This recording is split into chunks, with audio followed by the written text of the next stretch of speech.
avis, d'où vient la majorité de la pollution de la mer?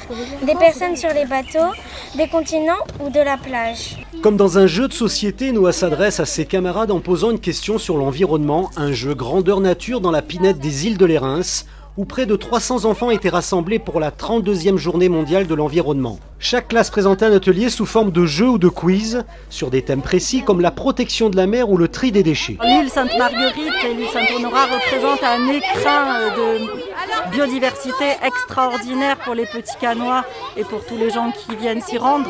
Et effectivement, on bénéficie d'ateliers de formation qui enrichissent les enfants, les écoles, les étudiants et qui portent les futures générations vers les bonnes directions. Premier, ramasse un déchet, le met dans un sac et revient et tape la main de son coéquipier. Trier, préserver, ne pas gaspiller, avoir les bons gestes. Cette journée de sensibilisation organisée par la mairie de Cannes a permis aux enfants de mieux comprendre la protection de l'environnement et de l'expliquer. L'environnement, c'est la terre, c'est l'air qu'on en fait.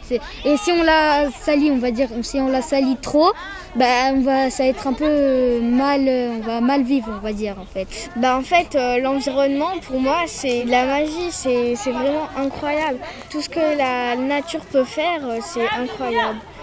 Après, si l'homme il n'aurait pas fait toute cette pollution ou quoi, elle serait quand même mieux. Mais parfois, il faut laisser la nature, parce qu'on se construit trop de trucs et tout. Du coup, un jour, on aura presque plus d'arbres et du coup, les aliments, ça va être peut-être très rare.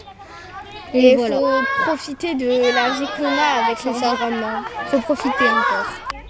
Cette journée en pleine nature avait pour but d'attirer l'attention sur notre environnement et d'adopter la meilleure attitude pour protéger notre planète.